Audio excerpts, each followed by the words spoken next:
chercher un emploi. Pour beaucoup, c'est un passage obligé, un moment charnière de la vie où l'on rêve d'un nouveau départ, d'une opportunité qui pourrait tout changer. On s'imagine déjà franchir la porte d'une entreprise, rencontrer de nouveaux collègues, apprendre, évoluer, s'épanouir. Mais avant d'en arriver là, il faut passer par une étape souvent longue et éprouvante. La recherche. Une période souvent synonyme de stress, d'incertitude. Les journées se ressemblent, rythmées par l'envoi de candidatures, l'attente de réponses, la peur du silence. Chaque notification sur le téléphone fait battre le cœur un peu plus fort. Chaque email reçu est porteur d'espoir ou de déception. Mais imaginez que cette quête se transforme en un véritable cauchemar.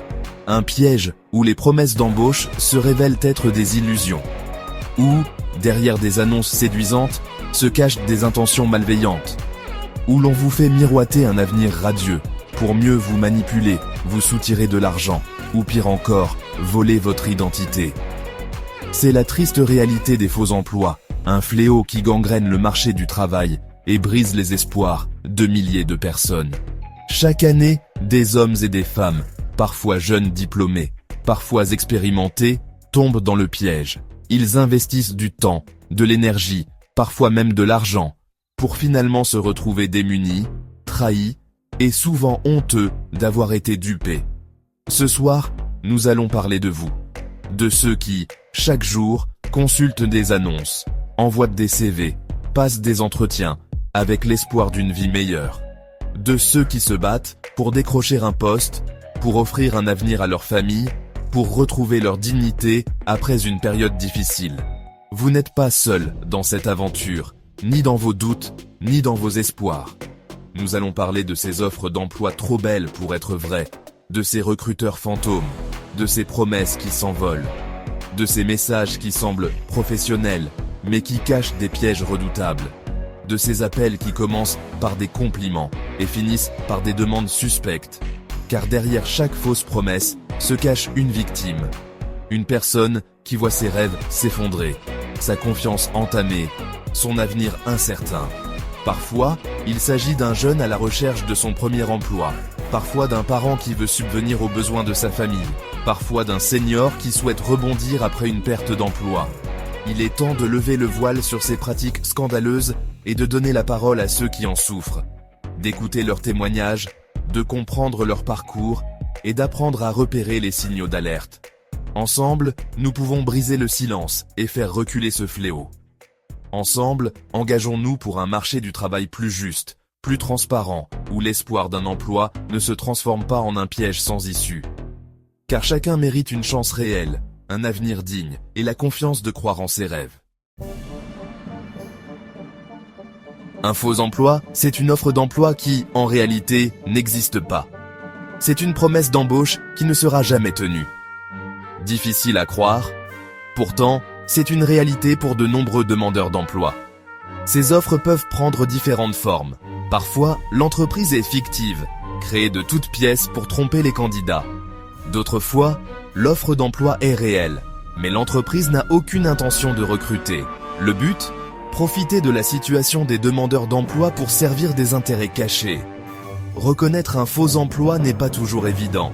Les offres sont souvent rédigées de manière professionnelle, avec des descriptions de postes alléchantes et des salaires attractifs. Mais certains indices ne trompent pas. Exigences irréalistes, processus de recrutement opaque, absence d'informations sur l'entreprise. Je me souviens encore de cette offre d'emploi.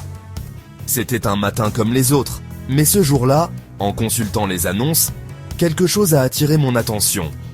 L'annonce semblait faite pour moi, comme si elle avait été écrite en pensant à mon parcours, à mes rêves, à mes ambitions. Je me suis senti immédiatement interpellé, pleine d'espoir et d'enthousiasme. Un poste de responsable marketing dans une start-up prometteuse, le poste idéal pour moi. L'entreprise semblait dynamique, innovante, avec des valeurs qui résonnaient avec les miennes. J'imaginais déjà mon avenir là-bas, les projets passionnants, l'équipe soudée, la possibilité de m'épanouir professionnellement. J'ai envoyé ma candidature, enthousiaste. J'ai passé des heures à peaufiner mon CV, à rédiger une lettre de motivation sincère, à relire chaque mot pour être certaine de transmettre ma passion. L'entretien s'est déroulé à merveille, et j'avais le sentiment d'avoir trouvé ma place. J'ai parlé de mes compétences, de mes ambitions. Le recruteur semblait convaincu. Il m'a posé des questions pertinentes, m'a écouté avec attention. J'avais l'impression d'être enfin reconnue à ma juste valeur, d'être comprise et appréciée. Il m'a promis une réponse rapide. Les jours se sont transformés en semaines, puis en mois. Chaque matin, je consultais ma boîte mail, mon téléphone à la main, le cœur battant, espérant une bonne nouvelle. Mais rien ne venait. L'attente est devenue insupportable, pleine de doutes et d'incompréhension. Aucune nouvelle. J'ai tenté de les contacter, en vain. J'ai envoyé des emails, passé des appels, cherché des informations sur l'entreprise. Chaque tentative restait sans réponse, comme si tout s'était évaporé du jour au lendemain. Le numéro de téléphone était inexistant, l'adresse email invalide. J'ai commencé à douter de moi, à me demander si j'avais mal compris, si j'avais fait une erreur. Mais tout était bien réel, et la réalité était brutale. La start-up avait disparu, comme par magie. J'ai compris que j'avais été victime d'un faux espoir, d'une promesse vide. Tout ce en quoi je croyais s'est effondré en un instant, me laissant seul face à ma déception. Le sentiment de désillusion a été terrible. J'ai eu l'impression d'avoir été trahi, manipulé, utilisé. Ce jour-là, j'ai décidé de me battre. Je ne voulais pas que d'autres vivent la même chose, de ne pas laisser ces escrocs briser mes rêves. J'ai commencé à enquêter, à partager mon histoire, à alerter les autres. J'ai rejoint des groupes de soutien, échangé avec d'autres victimes et ensemble, nous avons décidé de faire entendre nos voix. Car je sais que je ne suis pas la seule dans ce cas. Des milliers de personnes sont piégées chaque année par ces offres d'emploi illusoires. Il est temps de briser le silence, de sensibiliser et de protéger ceux qui cherchent simplement à construire un avenir meilleur. Pour comprendre l'ampleur du phénomène des fausses offres d'emploi, nous avons décidé d'aller au-delà des simples témoignages. Nous avons mené notre propre enquête, en nous plongeant dans le quotidien de milliers de chercheurs d'emploi confrontés à ces pièges numériques. L'objectif était clair, identifier les méthodes utilisées par les escrocs, comprendre leurs stratégies, et mesurer l'étendue réelle du problème sur le marché du travail actuel. Concrètement, cela signifiait la création de faux profils de candidats, la rédaction de CV adaptés à différents secteurs, et l'envoi de candidatures à des offres que nous avions repérées comme suspectes. Nous avons également pris contact avec des recruteurs, parfois via des plateformes officielles, parfois via des messageries moins connues. Les résultats de cette immersion sont édifiants, et parfois inquiétants. Sur une dizaine d'offres ciblées, la moitié s'est révélée être des faux emplois. Cela veut dire que, pour un chercheur d'emploi, il y a une chance sur deux de tomber sur une arnaque lorsqu'il postule à une annonce douteuse. Ces fausses offres sont souvent très bien présentées, avec des logos d'entreprises connues, des descriptions de postes attractives et des promesses de salaires alléchants. Nous avons constaté plusieurs scénarios récurrents. Parfois, aucune réponse n'est donnée après la candidature, laissant le candidat dans l'incertitude. D'autres fois, on nous a demandé de payer pour accéder à des formations prétendument obligatoires, ou pour passer des tests de recrutement. Certains sites web étaient manifestement douteux, avec des fautes d'orthographe, des interfaces bâclées, ou des demandes d'informations personnelles excessives. Les indices ne laissent aucun doute pour un œil averti.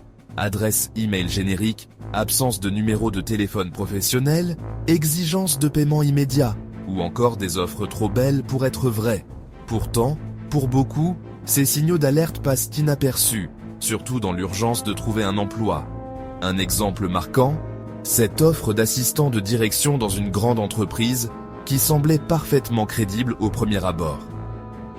L'annonce était bien rédigée, le logo de la société était utilisé, et le processus de recrutement paraissait professionnel. Mais après une première prise de contact prometteuse, le recruteur nous a redirigés vers un site web externe, demandant un paiement pour accéder à un test de personnalité soi-disant obligatoire. Le site, peu professionnel, réclamait des informations bancaires sans aucune garantie de confidentialité. C'est une pratique totalement illégale, révélatrice d'une arnaque bien rodée et malheureusement de plus en plus répandue. Notre enquête montre à quel point il est crucial de rester vigilant, de vérifier chaque détail et de ne jamais céder à la pression de payer pour obtenir un emploi. Les fausses offres sont partout et il appartient à chacun de s'armer contre ces pièges. Qui se cache derrière ces faux emplois?